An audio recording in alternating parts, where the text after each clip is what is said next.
اب آخر میں اسی کے حوالے سے میں 4 احادیث بیان کروں گا، تھوڑی سی گفتگو کر لوں اس حوالے سے کہ یہاں پر یہ جو ذکر آیا کہ اللہ اور اس کے رسول کی طرف سے اعلان برات ہے،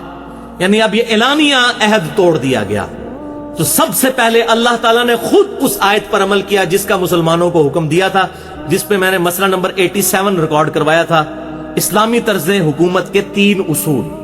تو پہلا اصول سورۃ الانفال کی آیت نمبر 58 میں یہی آیا تھا کہ جس کسی قوم کے ساتھ تمہارا عہد ہو تو عہد کو اعلانیہ توڑنا ہے، ون سائیڈڈ نہیں، اعلانیہ توڑنا ہے، بتا دینا کہ اب ہمارا آپ سے عہد نہیں ہے۔ اچھا، دوسرا اس میں اصول بیان ہوا تھا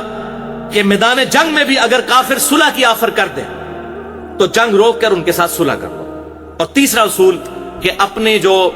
آلات جنگ ہے ان کو ہمیشہ ہر وقت تیار رکھو اپنے دشمنوں کے خلاف۔ تو اعلانیہ طور پر عہد توڑنے کی یہ پہلی مثال خود اللہ تعالیٰ نے سورۃ التوبہ کے اندر، چونکہ پہلے یہ عہد صلح حدیبیہ کی جو صلح تھی توڑی تھی مشرکین عرب نے، تو اللہ تعالیٰ نے کہا کہ اب تم نے خود چونکہ عہد توڑ دیا، اب ہم اس کو رینیو نہیں کریں گے، تمہارے ساتھ سارے عہد ختم، سوائے ان قبیلوں کے ساتھ جن کے ساتھ دوسرے عہد ہیں لیکن وہ بھی رینیو نہیں ہوں گے۔ وہ ہم نے آیات پڑھ لی، پہلی 6 آیات سورۃ التوبہ کی، ان کی مدت پوری کی جائے گی۔ اب 4 احادیث اینڈ پہ سن لیں، پھر ہماری یہ گفتگو اس حوالے سے مکمل ہو جائے گی۔ پہلی حدیث صحیح بخاری اور مسلم کی متفق علیہ حدیث ہے، انٹرنیشنل نمبر کے مطابق 4656 اور 4657 2 ترک ہیں اکٹھے۔ امام بخاری انہی سورۃ التوبہ کی 6 آیات کے کانٹیکسٹ میں لے کر آئے کہ سیدنا ابو ہریرہ رضی اللہ تعالیٰ عنہ کہتے ہیں، 9 ہجری کا واقعہ ہے، 8 ہجری کے اندر فتح مکہ ہوا، اس کے بعد جو حج ہوا مشرکین عرب مسلمانوں نے اکٹھا حج کیا۔ 9 ہجری میں بھی مشرکین عرب اور مسلمانوں نے اکٹھا حج کیا، وہ اپنے طریقے سے کرتے رہے، مسلمان اپنے طریقے سے۔ سیدنا ابوبکر صدیق رضی اللہ تعالیٰ عنہ کو نبی صلی اللہ علیہ وسلم نے امیر حج بنا کر 9 ہجری میں بھیجا، یہ اس کا ذکر ہے بخاری میں جو سیدنا ابو ہریرہ کر رہے ہیں۔ تو وہ کہتے ہیں کہ ان کو امیر حج بنا کر بھیجا، پیچھے سے یہ سورۃ التوبہ کی یہ 6 آیات نازل ہوئیں، تو پھر مولا علی رضی اللہ تعالیٰ عنہ کو حضور نے بھیجا کہ میرے بہاف پر جا کر تم نے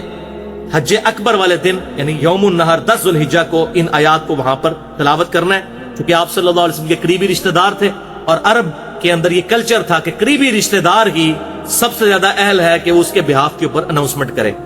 لہذا سیدنا علی رضی اللہ تعالیٰ نے یہ سورۃ التوبہ کی آیات تلاوت کی۔ اب دیکھیں کتنی ذلت اٹھانی پڑی ان مشرکین کو، ان کے سامنے ان کو کہا جا رہا ہے کہ 4 مہینے کا ٹائم ہے، یا تو اسلام قبول کرو ادروائز جہاں پائے جاؤ گے قتل کیے جاؤ گے، اور مسلمانوں ان کی ایسی کی تیسی پھیر کے رکھ دو، 4 مہینے تک ان کو مہلت ہے۔ کتنی ذلت۔ تو اسی حدیث بخاری میں آتا ہے کہ اس میں 2 باتیں آپ صلی اللہ علیہ وسلم نے اور حضرت علی سے کہا کہ وہاں بیان کرنی ہے۔ نمبر 1، آئندہ سال کوئی مشرک حج کے لیے نہیں آئے گا، یعنی اب حرم میں کوئی کافر اور مشرک داخل نہیں ہو سکتا، آج تک الحمدللہ کوئی داخل نہیں ہو سکتا، نہ حرم مکہ میں اور نہ حرم مدینہ میں۔ اور دوسری بات آپ صلی اللہ علیہ وسلم نے ساتھ فرمائی کہ آئندہ کوئی شخص ننگا طواف کعبہ نہیں کرے گا، کیونکہ وہاں لوگ بالکل کپڑے اتار کر بھی مشرکین عرب طواف کعبہ کیا کرتے تھے اور سب سے اعلیٰ طواف اسے سمجھتے تھے، اور اپنی لاجک دیتے تھے، وہ کہتے تھے چونکہ انسان کو اللہ تعالیٰ نے بغیر کپڑوں کے پیدا کیا ہے تو سب سے اعلیٰ طواف کعبہ یہ ہے کہ انسان وہ کپڑے بھی اتار دے جو انسان نے خود پہنے ہوئے ہیں۔ جس طرح ہمارے بھی انڈیا پاکستان میں مولوی جو ہے نا وہ اپنی طرف سے لاجکس بنا کے نا، تو جی اے ہوتا ہے تو چونکہ اے ہو گیا تو اے ہو گیا، وہ اپنی توڑ کولو ہی پورے وہ بنا دیتے ہیں۔ جو میں نے ایک دفعہ بتایا تھا، ڈاکٹر طاہر القادری صاحب نے کہا کہ اوپن مجمع میں، اور میں نے ٹی وی پہ ویڈیو سنی، وہ کہتے ہیں یہ بتاؤ نماز پڑھنا کس کی سنت ہے؟ صاحب نے کہا کہ نبی صلی اللہ علیہ وسلم کی۔ اس نے کہا جی یہ بتاؤ دروشی پڑھنا کس کی سنت ہے؟ صاحب نے کہا اللہ تعالیٰ کی، ان اللہ و ملائکتہ یصلون علی النبی۔ پھر انہوں نے کہا جی ہن دسو اللہ دی سنت افضل ہے یا نبی دی سنت؟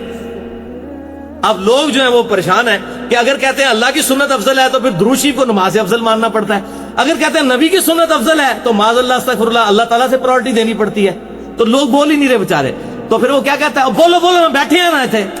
یعنی میں دوزخ ہی جانا سے تھوڑے حصے سے میں دوزخ کھٹنے سے بیٹھے ہیں نا، یہی مطلب ہوا نا اس کا۔ تو پھر صاحب نے کہا جی اللہ کی سنت ہی افضل ہے، تو انہوں نے کہا پھر درود شریف نماز پڑھنے سے افضل ہوا۔ یہ وہ لاجک ہے جو مشرکین عرب نے بھی دی تھی کہ جی چونکہ اللہ تعالیٰ نے ننگا پیدا کیا لہذا ننگا طواف کیا جائے۔ یہ میں نے پھکی دے دی ہے ان کو، یہ جو اس قسم کی بناتے ہیں نا علم الکلام سے اور فلاسفیکل آنسر، تو یہ ایک پھکی ہے، ایک علم الکلام کا جواب، لاجیکل آنسر، اینٹی وینم۔ یہ یاد رکھنا آپ کہ ہاں جی آپ تو مشرکین عرب کے طریقے پہ، حالانکہ بخاری اور مسلم کی متفق علیہ حدیث ہے، آپ صلی اللہ علیہ وسلم سے پوچھا گیا اللہ تعالیٰ کے نزدیک سب سے افضل عمل کون سا ہے؟ آپ صلی اللہ علیہ وسلم نے فرمایا بندے کا وقت کے اندر نماز کو قائم کرنا۔ بخاری اور مسلم کی متفق علیہ حدیث ہے، اسلام کی بنیاد 5 چیزوں پر ہے۔ کلمہ پڑھنے کے بعد پہلی چیز نماز، اس کے بعد پھر زکوٰۃ، پھر رمضان کے روزے، پھر حج بیت اللہ اگر استطاعت ہو تو۔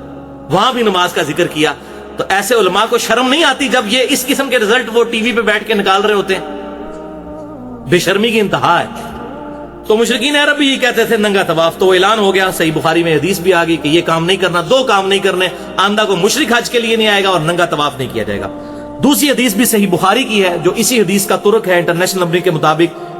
3177 نمبر، ایک اور جگہ امام بخاری نے ریپیٹ کی، اس میں سیدنا ابو ہریرہ کے الفاظ ہیں کہ یہ اعلان ہم نے حج اکبر کے دن کیا تھا، حج اکبر کا موقع نہیں، حج اکبر کا دن، اور وہ 10 ذوالحجہ یوم النہر کا دن تھا، وہ جو قرآن میں ہے یوم الحج اکبر۔ اور سیدنا ابو ہریرہ کہتے ہیں کہ اس کو حج اکبر اس لیے کہا گیا کہ لوگ عمرے کو حج اصغر کہنا شروع ہو گئے تھے۔ اب آپ کو پتا چلا کہ حج اکبر کا مطلب جمعے کے دن حج آنا نہیں ہے، حج اکبر کہتے ہیں اس حج کو جو مسلمان پر فرض ہے، اور حج اصغر کہتے ہیں عمرہ کو، چھوٹا حج۔ تو یہ بخاری 3177 میں آ گیا، سیدنا ابو ہریرہ کہتے ہیں چونکہ عمرے کو چھوٹا حج کہا جانا شروع کر دیا تھا، اس لیے پھر اس حج کو حج اکبر، وہ حج اصغر عمرہ اور یہ حج اکبر، لہذا یہ مسئلہ بھی آج کلیئر ہو گیا جو یہاں پر کنٹروورشل گفتگو چلتی ہے، میں نے الحمدللہ کلیئر کر دیا۔ تیسری حدیث بھی صحیح بخاری میں ہے 1742، اور یہ حدیث مرفوع ہے، آپ صلی اللہ علیہ وسلم نے خود حج اکبر فرمایا ہے 10 ذوالحجہ کے دن کو، یوم النہر کو۔ بڑی مشہور حدیث آپ نے سنی ہوگی کہ آپ صلی اللہ علیہ وسلم نے فرمایا یوم النہر جو حجۃ الوداع کا خطبہ، ایک تو یوم عرفہ کو دیا، وہ جمعے کے دن تھا 9 ذوالحجہ کو، ایک 10 ذوالحجہ کو آپ کا خطبہ ہے جو بخاری اور مسلم دونوں میں ہے، مسئلہ نمبر 66A میں نے وہ ڈیٹیل سے بیان کیا ہے، محرم اور واقعہ کربلا سے متعلق 5 علمی پوائنٹس، وہ پوری حدیث بیان کی ہے، اس کا کچھ ٹکڑا میں یہاں پر بیان کرتا ہوں۔ صحیح بخاری 1742، آپ صلی اللہ علیہ وسلم نے فرمایا تمہارا خون، تمہارا مال اور تمہاری عزت ایک دوسرے پر اسی طریقے سے حرام ہے جس طرح کہ آج کے دن کی حرمت ہے، یعنی یوم النہر 10 ذوالحجہ کی حرمت،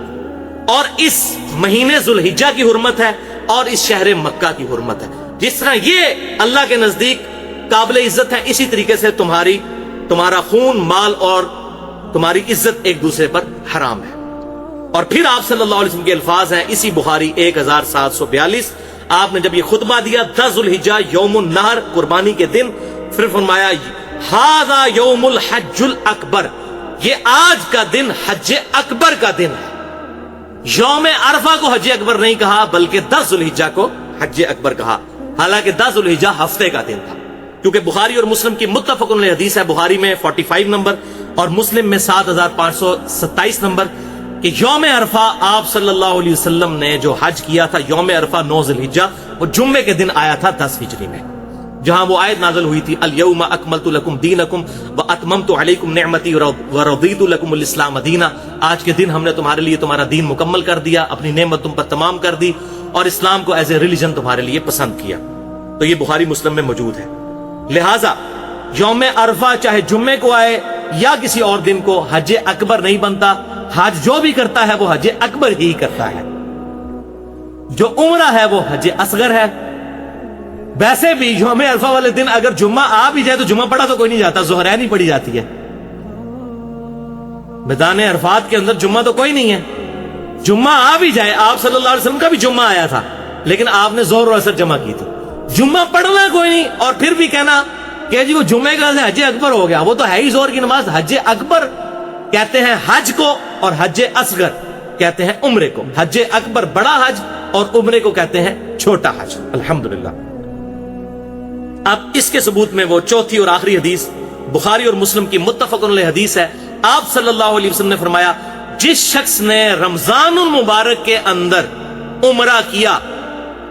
گویا کہ اس نے حج ادا کیا۔ رمضان مبارک کے اندر، یعنی رمضان مبارک کا جو عمرہ ہے